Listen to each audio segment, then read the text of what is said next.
अवंतिकापुरी में, उज्जैन में। चंद्रसेन नामक राजा थे, वो बड़े शिव भक्त थे। और जब राजा शिव भक्त होता है तो प्रजा को बहुत पुण्य लगता है। राजा शिव की भक्ति करता है, शिव का नाम लेता है, शिव का स्मरण करता है, तो राजा बहुत किस्मत वाला होता है। और प्रजा तो खैर होती ही होती है। अगर घर का मुख्य अच्छा होता है ना, तो घर में सभी को उसका पुण्य लगता है। अगर घर का मुख्य ही खराब हो जाए तो भैया उस घर को बिगड़ने में ज्यादा समय नहीं लगता है, वो टूटना निश्चित है।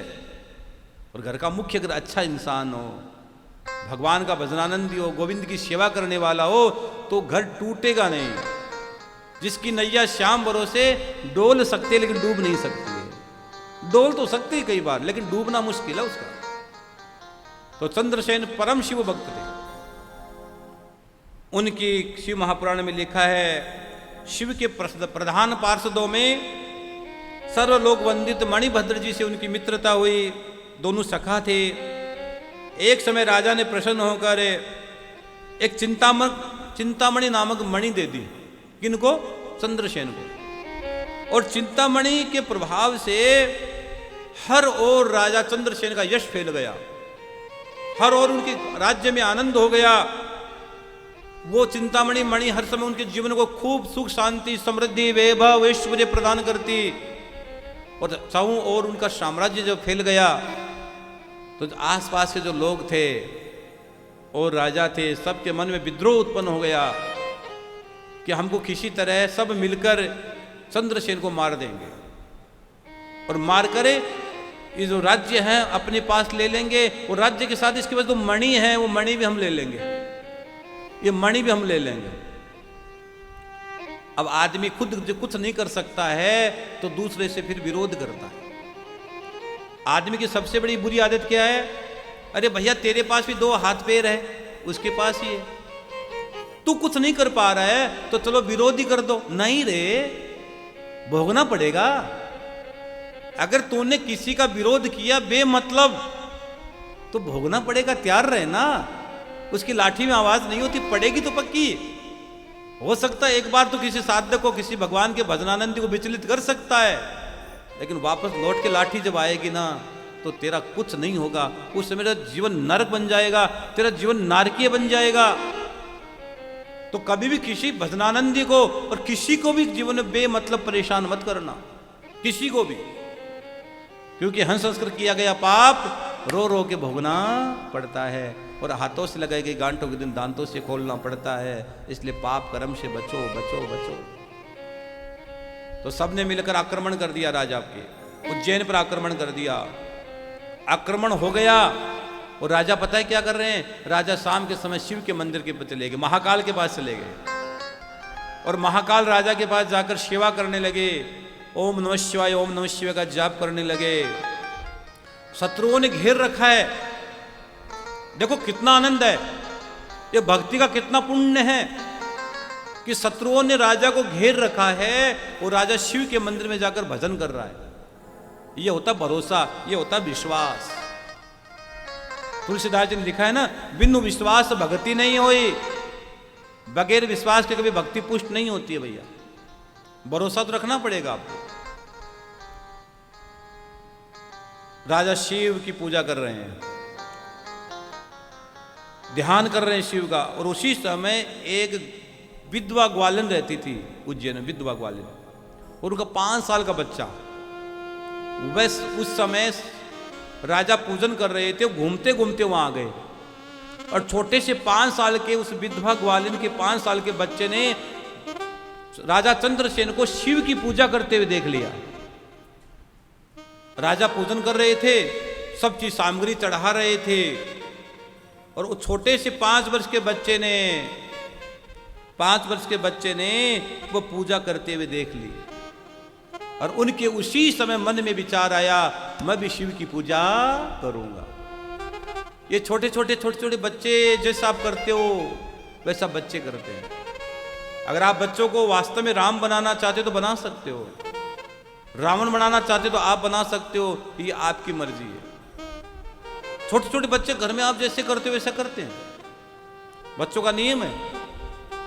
लेकिन आज की माताएं पता क्या करती है, अपना पीछा छुटाने के लिए मोबाइल दे देती है। ले मैं मेरा पीछा छोड़, तू मोबाइल ले। और मोबाइल लेने के बाद बच्चा समाधि में चला जाता है। मोबाइल मिलने के बाद बच्चे समाधि में चले जाते हैं। उनको किसी चीज न तो खाने की फिक्र रहती है, न पीने की फिक्र रहती है। पहले भैया हम छोटे थे ना, आजकल तो माताएं घूमती, ले बेटा एक बाइट ले ले, ले बेटा ले, अरे ले, अरे लाला लाला ले ले एक बाइट। पहले बाइट काहे की बाइट थी, आजकल बच्चे बोलते बाइट ले बेटा, बाइट बाइट लेना है, खा ले बेटा, बेटा लल्लू खा ले, तू खा ले लल्लू। अब लल्लू खाएगा थप्पड़ है, लल्लू कुछ नहीं खाएगा। इतना हम सर चढ़ा देते हैं ना भाई ना, ऐसा इतना माताएं अपना पीछे छोड़ेंगे, मोबाइल दे देती, ले फिर माताएं फ्री। अरे मोबाइल आज दे दिया, लेकिन तूने जहर दे दिया इसको, सॉफ्ट पॉइजन है ये मोबाइल, धीरे धीरे मार डालेगा आपको। सच कह रहा हूं। अभी लोग शराब छुड़ाने के पैसे ले रहे हैं, कुछ दिन के बाद लोग मोबाइल छुड़ाने के पैसे लेंगे, ध्यान रखना। ये बहुत बड़ा व्यापार बनेगा भाई। मोबाइल छुड़ाने के इतने पैसे लिए जाते हैं, 1 महीने में मोबाइल छुड़ाया जाएगा। आदमी अंदर से मानसिक बीमार हो गया है, पागल हो गया आदमी। हाँ, पागल होता जा रहा है। एक छोटे से डब्बे ने जीवन को बर्बाद कर रखा है। पहले क्या होता था, खाना नहीं खाते थे ना, खा रहा है क्या, नहीं खाऊंगा, एक कांटा, तब नहीं खिलाएंगे, तो सुबह का खाना खत्म। शाम को अपने आप भूख लगती थी, शाम को माता वैसे नहीं खिलाती थी, दूसरे दिन खाना है तो भूख लगती है, आदमी खा लेता था। अब नाटक तो अब हुए। क्या पहले 5-5, 10-10 बच्चे नहीं पलते थे क्या घर में? 10-10 बच्चे पल जाते थे, 12-12 बच्चे पल जाते थे, देखते देखते पल जाते थे। आजकल एक बच्चा पालने में महाभारत हो रही है। एक बच्चा नहीं पल रहा आप लोगों से। पहले 12-12, 10-10, 12-12 बच्चे पल जाया करते, एक बच्चा पालने में पसीने छूट रहे हैं, परिवार टूट रहे हैं, रिश्ते खत्म हो रहे हैं, पति पत्नी में दरारें आ रही है, केवल एक बच्चा पालने में। और पहले कितने बच्चे पल जाते, क्योंकि संयुक्त परिवार था, सब लोग साथ में रहते थे। कहां बच्चा सो रहा है, कौन लेके खिला रहा है, पता ही नहीं होता था। आजकल तो रिश्ते खत्म कर दिए, आजकल रिश्ते खत्म हो गए। कोई मैसेज भी भेजना तो मोबाइल से भेजा। अरे भाई जा यार, बैठकर बात कर, मिलकर बात कर, कुछ बातें होगी। इसलिए मैं रोज कहता हूं, आप खाटुआ हो तो ये मत कहो कि मैं दर्शन करने जा रहा हूं ना, गलत बात। आपको मैं बाबा से मिलने जा रहा हूं। मिलोगे तो कुछ सुख दुख की बातें होगी, अपनी पराई भी बातें होगी। यार कहां ये दर्शनों के चक्कर में पड़े हो, दर्शन तो दूर से भी हो जाएंगे, दूर से हो जाएंगे। तो 5 वर्ष के बच्चे ने शिव की पूजा देखी, वो बड़ा उन्मत्त हो गया और घर आया। ध्यान से सुनो भैया, वो बच्चा घर आया, उसके पास सामग्री नहीं थी, गरीब था ना, गरीब था, सामग्री तो थी नहीं, विधवा का बेटा था ग्वालिन का, तो सामग्री तो थी नहीं। तो वो बैठ गया और जैसे छोटा सा एक पिंडी बनाई शिवलिंग की, एक शिवलिंग की पिंडी बनाई, और उसके बाद जो उनके घर में था वो ला के शिव पर चढ़ा रहा है, शिव पर चढ़ा रहा है, शिव पर चढ़ा रहा है। 1 घंटे हो गई, 2 घंटे हो गई, 3 घंटे। उसकी मैया ने कहा बेटा घर, अरे बेटा आजा भोजन कर ले। उसने ध्यान नहीं दिया और सब चीज चढ़ाकर वो भगवान शिव के ध्यान में बैठ गया। कितने साल का बच्चा? 5 साल का बच्चा। अब आप कहते हो बुढ़ापे में भक्ति होती है, खाक बुढ़ापे में भक्ति होती है। मुंह में दांत नहीं, पेट में आंत नहीं, काहे की भक्ति होती है? सब लोग झूठ बोलते हैं, सब फालतू लोगों की बात है। बचपन में पेड़ लगाओ, जवानी में सिंचो, बुढ़ापे में फल खाओ। बुढ़ापा तो फल का नाम है। जो मेरे बूढ़े बूढ़े माताएं हैं वो जानती है कि उनका बेटा मनुश्री सही कह रहा है। मैं सच कहता हूं, ध्यान रखना, समय पर नहीं चेतोगे तो बहुत बुरा होने वाला है। देखते देखते समय की तरह ये फिसल जाएगा समय आपका, देखते देखते कुछ नहीं हाथ लगने वाला है, कुछ हाथ नहीं लगने वाला है। और छोटे से बच्चे ने शिव का पूजन किया, 1-2 घंटे हो गए, बच्चा नहीं आया, तो माँ ने कहा बेटा भोजन कर ले। वो बच्चा भोजन कर ले, तो बच्चे ने ध्यान नहीं दिया और बच्चे को खींच के लेके आ रही है माँ, फिर भी बच्चा रो रहा है, उसका ध्यान नहीं टूट रहा है। कई लोग तो गुरु दीक्षा भी बुढ़ापे में लेते हैं। अब क्या कर लेगे तू दीक्षा लेके? और जैसे बिखराई वो बच्चा रोने लगा, जैसे सामग्री बिखरी वो बच्चा जोर जोर से रोने लगा। और शिव महापुराण में लिखा है बच्चा इतना जोर जोर से रोया, इतना जोर जोर से रोया, और कि बच्चा बेहोश हो गया। बच्चे ने होश छोड़ दिया, बच्चा बेहोश हो गया। और ग्वालिन ने जब होश जब बच्चा अपनी यात्रा में चला गया तो उन्होंने उसी समय भगवान शिव का ध्यान किया और शिव को पाया। उन्होंने शिव के अंदर वो एकाकार हो गया, छोटा सा बच्चा। और जब कुछ समय के बाद बच्चे को चेत हुआ, छोटे से बच्चे को, तो उसने देखा कि जो राजा ने जैसी सामग्री चढ़ाई थी वैसे की वैसी सामग्री मैंने चढ़ाई है और सब की सब शिवलिंग पर पड़ी है। तो उसको बड़ा आश्चर्य हुआ, छोटे से बच्चे को। उसने देवादिदेव महादेव को प्रणाम किया। ग्वालिन के उस पुत्र ने देखा कि उससे चढ़ाई हुई सब चीजें उस पर चढ़ी हुई है, तो बड़ा प्रसन्न हुआ। उसने देखा कि समस्त संसार की रिद्धियां सिद्धियां वहां साक्षात खड़ी है। उसने देखा कि देवादिदेव महादेव की शरण में सब के सब देव खड़े हैं, लोग स्तुति का पाठ कर रहे हैं, स्तुति गान कर रहे हैं। वो बड़ा आश्चर्यचकित हो गया और पूरे भगवान शिव की पूजा की, वंदन किया, अर्चन किया। और उसको भगवान शिव की कृपा मिल चुकी थी उस बच्चे को। उसने जाकर, ग्वालिन ने जाकर राजा चंद्रसेन से कहा कि सुनो, मेरा बेटे ने इस प्रकार शिव की पूजा की है और शिव की उन पर असीम कृपा हो गई है। राजा ने सूचना भिजवाई कि, और राजा ने कहा मैं स्वयं उस बच्चे से मिलूंगा। राजा उस बच्चे से मिलकर बड़े भाव विभोर हो गए, जिसने कि भाई मैंने तो शिव को प्रकट किया, मैं तो पूजा करता हूँ, मेरे गांव मेरे नगर में 5 साल के बच्चे ने भगवान का दर्शन कर लिया, भगवान शिव की पूजा कर ली, साक्षात शिव की पूजा कर ली 5 साल के बच्चे ने, और शिव का साकार दर्शन कर लिया। जो शत्रुओं ने देखा, शत्रुओं ने सुना कि भाई इनके छोटा सा बच्चा जो इतना बड़ा शिव उपासक है, तो हमको राजा से मित्र वेर नहीं करना चाहिए, हमको राजा से मित्रता कर लेनी चाहिए। और सब राजा के चंद्रसेन के सामने आ गए और कहा हम हमारा और आपका अब कोई विरोध नहीं है, हमारे मन में बहुत कुछ पाने की इच्छा थी, आप हमें क्षमा करो। और एक बात बताऊं भैया, शिव भक्त का कोई बाल विवांका नहीं कर सकता।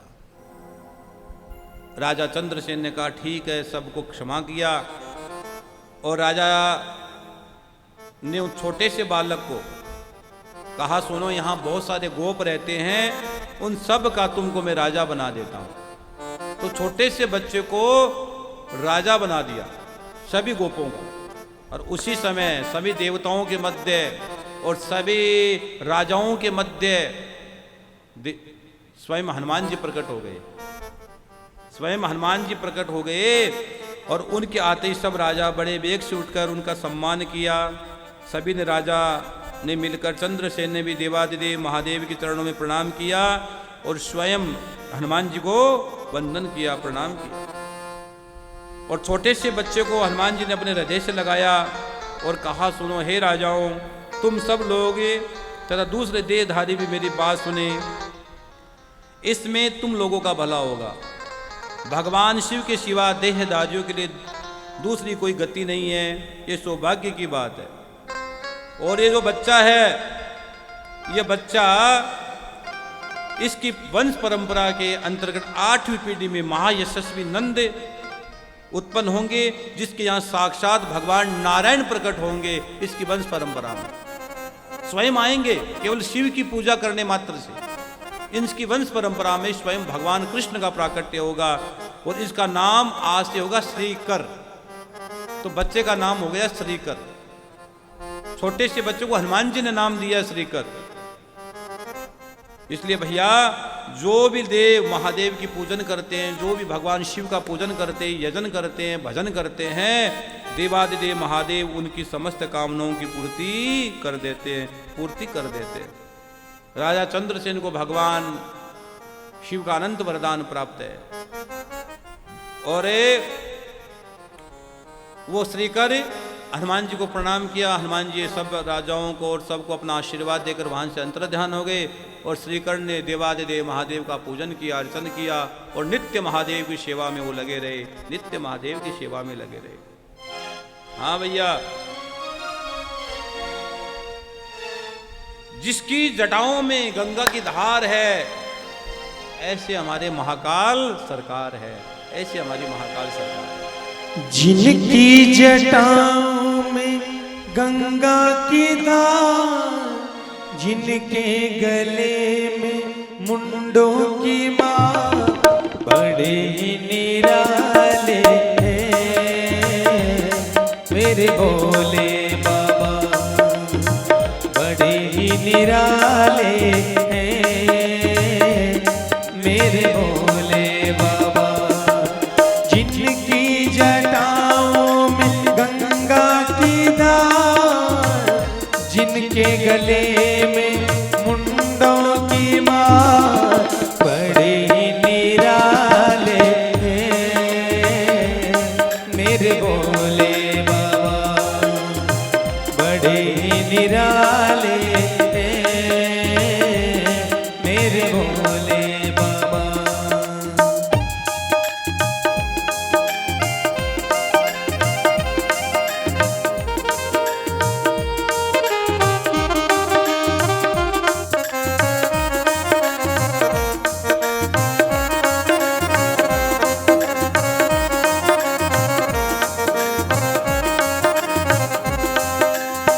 पासीना कोड़ी रखते, झोला भरते सबके खजाने।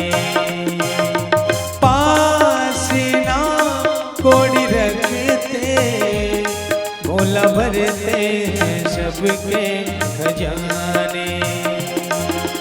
सब रहते हैं घरों में, भोला खुद रहते हैं वीरानों। पीते भंग सदा भर भर प्याले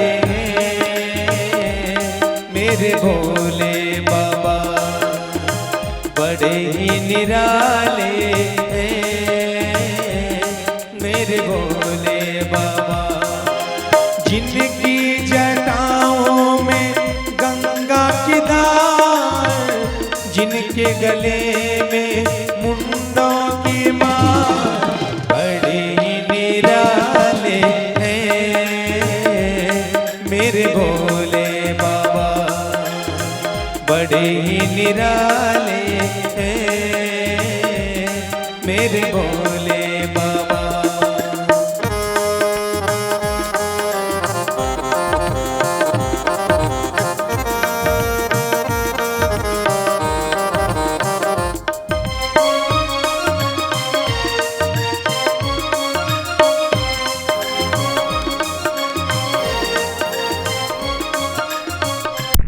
के गले में मुंडों की मार, बड़े ही निराले हैं मेरे भोले बाबा, बड़े ही निराले हैं मेरे भोले बाबा।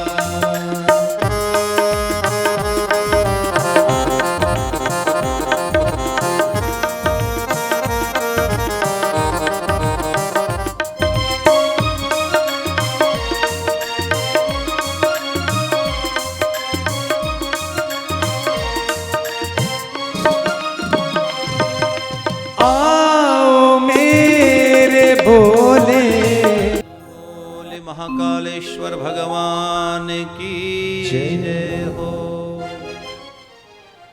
जय श्री श्याम।